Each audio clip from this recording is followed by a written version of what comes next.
साथियों, आज से हम लोग व्याकरण की कक्षाएं स्टार्ट कर रहे हैं और व्याकरण की यह पहली कक्षाएं हैं।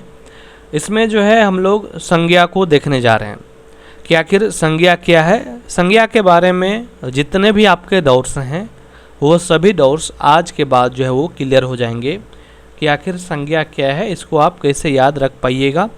ठीक है, क्योंकि यहाँ से कई क्वेश्चंस आपके एग्ज़ाम में आते हैं। तो चलिए जानते हैं कि आखिर संज्ञा को बस 5 मिनट में हम सब कुछ जान जाएंगे। तो चलिए जानते हैं। ठीक है, ध्यान से समझिएगा आप लोग और पूरी चीज़ों को देखते रहिएगा। सबसे पहले तो आप ये जान लीजिए कि इस दुनिया में जिस भी चीज़ का कोई नाम है वह संज्ञा है। मतलब यह जान लीजिए कि अगर कोनो चीज़ है ओकर कोनो न कोनो नाम है और जब नाम है तो संज्ञा है। ठीक है, यदि नाम हटा दिया जाए तो भाषा का अस्तित्व ही समाप्त हो जाएगा। ठीक है, आप अपने चारों तरफ नज़र घुमाइए और देखिए, आपको कोई ऐसा चीज़, कोई ऐसा वस्तु नहीं देखने को मिलेंगे जिसका नाम नहीं है। मतलब जो भी चीज़ आप देखिएगा सबका कोई न कोई नाम है। जब नाम है तो संज्ञा है। तो जब ये पता हो गया कि जो चीज़ है वो संज्ञा तो होगा, लेकिन ये भी आपको जानना होगा कि कौन संज्ञा होगा। ठीक है, तो चलिए वैसे आप किताबी भाषा में समझेंगे तो उनका परिभाषा आप ऐसे याद रखते हैं और इससे ही आप बोलिएगा कि किसी भी व्यक्ति, वस्तु, स्थान, भाव, गुण या अवस्था के नाम को जो है वो हम लोग संज्ञा कहते हैं।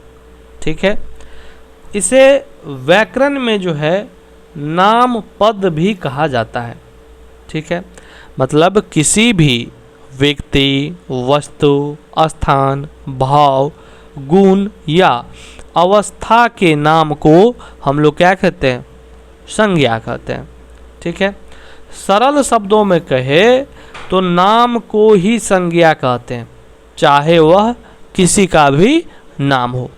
ठीक है, और वैसे आप याद क्या रखिएगा ये वाला लाइन, ऐसा नहीं कि यही कि नाम को ही संज्ञा कहते। समझने के लिए आप लोग नाम को ही संज्ञा कहते हैं, इस प्रकार से आप समझ सकते हैं। आगे हम बात कर लेते हैं कि प्रमुख उदाहरण में तो सबसे पहले देखिए कि व्यक्ति का नाम में उदाहरण। तो अब आपको एक एक, जैसे कि व्यक्ति का नाम, वस्तु का नाम, सबका अलग अलग बता रहे हैं। जैसे कि राम। ठीक है, राम कौन सा संज्ञा होगा? महात्मा गांधी, भगत सिंह, मिट्ठू मंडल। ठीक है, मेरा भी नाम है। वस्तु का नाम में अगर हम बात करें तो कलम, मोबाइल, डिजिटल बोर्ड, किताब। ठीक है, तो ये सभी नाम है। और आगे भी हम बता रहे हैं आपको, जैसे कि स्थान का नाम, तो स्थान का नाम में पटना, मधुबनी, न्योर, भारत और भी ढेरों हैं। ठीक ना, आपको इतना उदाहरण में बता रहे हैं। भाव और गुण का नाम में ईमानदारी, बुढ़ापा, मिठास, गुस्सा। तो ये सभी क्या है? ये सभी हैं संज्ञा।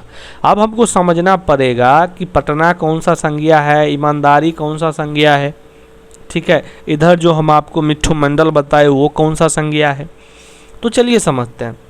सबसे पहले हम समझ लेते हैं कि संज्ञा के आखिर कितने भेद होते हैं। तो साथियों देखिए, मुख्य रूप से संज्ञा के 3 भेद होते हैं। आप लोग बोलिएगा 5, लेकिन आधुनिक हिंदी व्याकरण में अंग्रेजी के प्रभाव के कारण इसके कुल 5 माने जाते हैं। ठीक है, उन्हीं 5 को आपको पढ़ना होता है। ठीक है, चलिए समझते हैं 5 को। जिसमें पहला जो आपका है वे हैं व्यक्तिवाचक संज्ञा। इसको इंग्लिश में जब ग्रामर, आप इंग्लिश भी, हम आपको इंग्लिश में भी आपको पढ़ाएंगे। ठीक है ना, वहाँ पर नाउन, ठीक है ना, तो उसमें हम आपको ये प्रॉपर नाउन, कॉमन नाउन करके पढ़ाएंगे। ठीक है, तो वहाँ पर इंग्लिश में भी हम आपको जल्द ही इसका भी वीडियो, इंग्लिश में भी आपका व्याकरण की जो है कक्षाएँ स्टार्ट होने वाली है। ठीक है, तो समझते हैं आखिर व्यक्तिवाचक संज्ञा क्या है। पहले परिभाषा समझते हैं, फिर हम आपको उदाहरण से आपको पूरी जानकारी समझा देंगे। देखिए साथियों, जिस शब्द से किसी विशेष व्यक्ति, ध्यान से समझिएगा, विशेष, यहाँ पर सबसे इम्पोर्टेंट है विशेष। विशेष व्यक्ति, वस्तु या विशेष स्थान का बोध हो उसे व्यक्तिवाचक संज्ञा कहते हैं। यानी जो दुनिया में अपने जैसा अकेला हो। अब समझिए इसके उदाहरण से, जैसे कि राम, कृष्ण, पटना, मधुबनी, नेऊर, भारत, गंगा, नदी, हिमालय, पर्वत, सोमवार, जनवरी। साथियों यह रहा। और एक होता है जातिवाचक संज्ञा। बच्चे यहाँ पर कन्फ्यूजन करते हैं, लेकिन हम आपको दोनों बता देते हैं, फिर आपको हम पहले आपको बता ही देते हैं। जैसे कि मान लीजिए यहाँ पर हम पहले बताते हैं, जैसे कि हमने आपको व्यक्तिवाचक बताया साथियों। तो देखिए ये है राम, ठीक है, राम किसी लड़का का नाम है। और यह जो है मोहन, मोहन भी किसका नाम है? लड़का का। और मान लीजिए किसी का नाम मान लीजिए कि श्याम है, ठीक है। तो यह सब किसका नाम है? बोलिएगा सर लड़का का। हम राम कहेंगे तो केवल राम को ही हम बुला सकते हैं। एक क्लास में मान लीजिए इतने सारे बच्चे बैठे हैं, हम बोलेंगे राम, तो राम केवल राम को हम बुला रहे हैं। हम बोलेंगे लड़का, हम क्या बोलेंगे? लड़का, क्योंकि तीनों लड़का है। तो जब हम किसी एक एक को नाम ले लेकर बुलाएंगे, मान लीजिए, या बोलेंगे राम, मोहन, श्याम, या जिसका भी नाम आप ले लो, ठीक है, तो वह हो जाएगा व्यक्तिवाचक। मान लीजिए व्यक्ति मतलब एगो व्यक्ति, इस प्रकार से। तो व्यक्तिवाचक वह क्या हो जाएगा? व्यक्तिवाचक। वहीं पर अगर हम पूरे समूह मतलब पूरे जो राम, श्याम, मोहन है वह सब क्या है? वह सब है लड़का। तो हम जैसे ही लड़का कह देंगे तो यह हो जाएगा जातिवाचक संज्ञा, मतलब पूरे उसके जाति का बोध हो रहा है। ठीक है, समझ में आ रहा है? चलिए अब हम यहाँ पे समझते हैं जातिवाचक संज्ञा से, फिर यहाँ पर भी हम आपको उदाहरण देंगे, तब और स्पष्ट आपसे आपको समझ में आएंगे। ठीक है, चलिए यहाँ पर जानते हैं अब जातिवाचक संज्ञा। साथियों देखिए, जिस शब्द से किसी प्राणी, वस्तु या स्थान की पूरी जाति या पूरे वर्ग का बोध हो उसे हम जातिवाचक संज्ञा कहते हैं। उदाहरण के लिए लड़का, तो सभी लड़का हो जाएंगे, मतलब सभी लड़के। नदी, तो सभी नदियाँ। अब मान लो हम नदी कहेंगे, इसमें कहेंगे गंगा, यमुना, सरस्वती। तो जैसे ही हम गंगा, यमुना, सरस्वती कहेंगे, एक मान लो कि हम बोलेंगे गंगा, तो गंगा कौन सा संज्ञा होगा? तो वह हो जाएगा व्यक्तिवाचक। लेकिन हम बोलेंगे नदी, तो कौन सा संज्ञा हो जाएगा? वह हो जाएंगे जातिवाचक संज्ञा, क्योंकि उनके जाति के बारे में हम बोल रहे हैं, उनका पूरे जाति का बोध हो रहा है। समझे? इसी प्रकार से उदाहरण है शहर, तो शहर में सभी शहर। तो मान लीजिए हम बोलेंगे पटना, दिल्ली, मुंबई, मधुबनी। तो जैसे हम बोलेंगे मधुबनी, तो मधुबनी हो जाएगा व्यक्तिवाचक। हम बोल देंगे शहर, तब क्यों हो जाएगा? तब हो जाएगा जातिवाचक। समझ रहे हो साथियों? तो इस प्रकार से आपको समझना है। ठीक है, तो इसी प्रकार से शिक्षक, किताब, गाय, मोबाइल, तो इस प्रकार से ये सब जो है आपके हो जाएंगे। ठीक है, जातिवाचक संज्ञा में। ठीक है, आगे हम बात कर लेते हैं। आप बोलिएगा सर मोबाइल आप बोले हैं, तो मोबाइल में ढेरों मोबाइल होते हैं। ठीक है, तो इस प्रकार से मतलब अलग, अगर हम उसके पूरे मोबाइल कहने से पूरे मोबाइल का बोध हो गया। ठीक है, गाय कहने से पूरे गाय का बोध हो गया। ठीक है ना, किताब कहने से पूरे किताब का बोध हो गया। इसमें किताब हो जाएगा हिंदी का किताब, इंग्लिश का किताब, सोशल का किताब। अगर हम बोलेंगे इंग्लिश किताब, तो केवल इंग्लिश किताब के बारे में हम बात कर रहे हैं, तब वो हो जाएंगे व्यक्तिवाचक संज्ञा। अगर हम बोलेंगे केवल किताब, तो हो जाएगा जातिवाचक संज्ञा। समझ में आ रहे हैं साथियों? तो इस प्रकार से हमने व्यक्तिवाचक और जातिवाचक को समझ चुके हैं। तो आगे हम बात कर लेते हैं इसके बाद भाववाचक संज्ञा को। तो देखिए, भाववाचक संज्ञा में जिस शब्द से किसी व्यक्ति या वस्तु के गुण, दोष, दशा, स्वभाव या भाव का बोध हो उसे हम क्या करेंगे? उसे हम कहेंगे भाववाचक। साथ में यहाँ पर ये तो होगा ही कि गुण, दोष, दशा, स्वभाव या भाव का बोध हो जिसे हम देख या छू नहीं सकते हैं, सिर्फ महसूस कर सकता है, ये भी आपको बात याद रखना है, तब उसको हम क्या कहेंगे, भाववाचक। मतलब भाव जैसे कि आपके हम कहेंगे कि ईमानदारी, तो आप हम बोलेंगे ईमानदारी, आप दिखाइएगा ईमानदारी कैसा है, देखें ईमानदारी को, इसको हम जो है महसूस कर सकते हैं।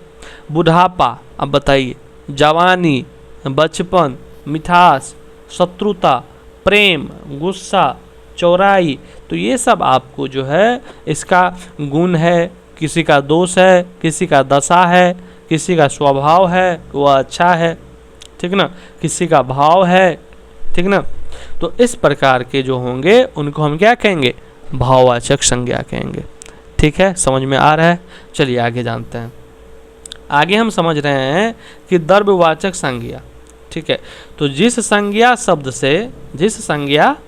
से किसी ठोस, ध्यान समझिएगा, किसी ठोस तरल, धातु, अधातु या पदार्थ का बोध हो, जिन्हें नापा या तौला जा सकता है लेकिन गिना नहीं जाता है, उसे हम द्रव्यवाचक संज्ञा कहेंगे। नापा या तौला जा सकता है लेकिन गिना नहीं जा सकता है। उदाहरण के लिए अगर हम समझेंगे तो सोना, ठीक है, चांदी, लोहा, पानी। अब हम बोलेंगे कि पानी है 5 बोतल, अब बोलिएगा सर इसको तो हम गिन लिए, एगो में दे दिए, एगो 5 बोतल था, हम तो गिन लिए। अब उसी पानी को हम 25 गो में डाल देंगे तो हो जाएगा 25 गो में, अब गिन पाइएगा। मतलब देखिए, अगर हम उस लेवल तक चलेंगे साथियों तो इसको उस प्रकार से गिना जा सकता है। ठीक है, यहाँ पर देखिए सकता है लिखा हुआ है, जिन्हें नापा या तौला जा सकता है लेकिन गिना नहीं जाता है। तो ये आप समझिए, सकता वाला बात थोड़ा सा अलग है, लेकिन आपको उतना तक अभी नहीं समझना है, ठीक ना, जितना हम आपको बता रहे हैं बस उतना ही समझिए। ठीक है, तो इस प्रकार से आपको समझ लेना है। जैसे क्या होगा, सोना, चांदी, लोहा, पानी, दूध, तेल, घी, कोयला, मिट्टी आदि और चीनी, ये सब हो जाएंगे आपके। चीनी का 1 बोरा दे देंगे, अब गिनियो होगा। अब 5 को आप लेकर बोलिएगा कि हम गिन दिए, कोनो बात हुआ। तो इस प्रकार से अब चावल का हम बोरा पलट देंगे, अब 5 को आप चावल ले लीजिएगा, बोलिएगा हम गिन दिए, तो अब थोड़ा सा ही है, ठीक ना। चलिए आगे समझते हैं समूहवाचक संज्ञा को। देखिए, समूहवाचक संज्ञा, जिस संज्ञा शब्द से किसी एक व्यक्ति या वस्तु का किसी एक व्यक्ति या वस्तु का नहीं बल्कि पूरे समूह या झुंड या समुदाय का बोध हो, उसे समूहवाचक संज्ञा कहते हैं। जैसे कक्षा, मतलब छात्रों का समूह होता है कक्षा में। सेना ढेरों सेना। भीड़ भाड़ वाला इलाका को भीड़, सभा जहाँ पर होती है, जहाँ पे 20-25 आदमी बैठकर बात करते हैं। मेला में भी बहुत सारे लोग रहते हैं, ये हो जाएगा। चाबी का गुच्छा, अंगूर का गुच्छा, भारतीय टीम, तो ये सब जो है मतलब जहाँ पर समूह होगा, झुंड होगा, समुदाय होगा, उन सभी को हम कौन सा संज्ञा कहेंगे, उन सभी को हम कहेंगे समूहवाचक संज्ञा कहेंगे साथियों। ठीक है, तो इस प्रकार से जो है आप यहाँ तक समझ चुके होंगे। जातिवाचक और व्यक्तिवाचक संज्ञा में अंतर। छात्रों को डिजिटल बोर्ड पर समझाने के लिए त्वरित तुलना तालिका, तो क्या है, तो यहाँ पर समझिए। देखिए, जैसे कि यह रहा आपका जातिवाचक संज्ञा, जिसमें पूरी जाति का बोध। और व्यक्तिवाचक संज्ञा मतलब विशेष नाम का बोध, जैसे कि हमने आपको बता चुके। लड़का कहेंगे तब पूरे जाति का बोध, राम है, मोहन है, सोहन है, सबका बोध हो रहा है। हम गंगा, कोसी, यमुना कहेंगे तो यहाँ पर नदी का बोध हो रहा है, सीधा हम नदी कह देंगे, जातिवाचक हो जाएगा। तो ये तो आपको समझ में आ ही गया होगा, समझ ही चुके होंगे। आगे चलते हैं साथियों, ठीक है, क्योंकि आपको पता ही है। अब हम समझ लेते हैं कि भाववाचक संज्ञाओं का निर्माण। भाववाचक संज्ञाओं का निर्माण, देखिए, भाववाचक संज्ञाएं मुख्य रूप से 5 प्रकार के शब्दों से बनाई जाती है। ठीक है, जातिवाचक संज्ञा से जैसे कि बच्चा से बचपन, मित्र से मित्रता, मानव से मानवता बनते हैं। और यहाँ पर और भी बहुत सारी बातें हैं जो कि हम आपको ये सब वैसे आपको पढ़ना है नहीं, लेकिन आगे जो मतलब भाववाचक संज्ञाओं का निर्माण कैसे होता है, ये सब चीज़ें वैसे हमने आपको पाँचों का पाँचों हम बता चुके हैं आपको यहाँ तक, ठीक है। यहाँ पर हमने आपको समूहवाचक तक पूरे बता दिए हैं, तो बस इतना ही हमको समझाना था वैसे खास करके। ये सब आपको आगे की कक्षाएं में जब आप समझेंगे तब बेहतर तरीक़ा से। अभी आपको केवल संज्ञा पढ़े हैं, फिर सर्वनाम पढ़ाएंगे, विशेषण पढ़ाएंगे, तब ये सब चीज़ें आपको ज़्यादा समझ में भी आएंगे, ठीक ना।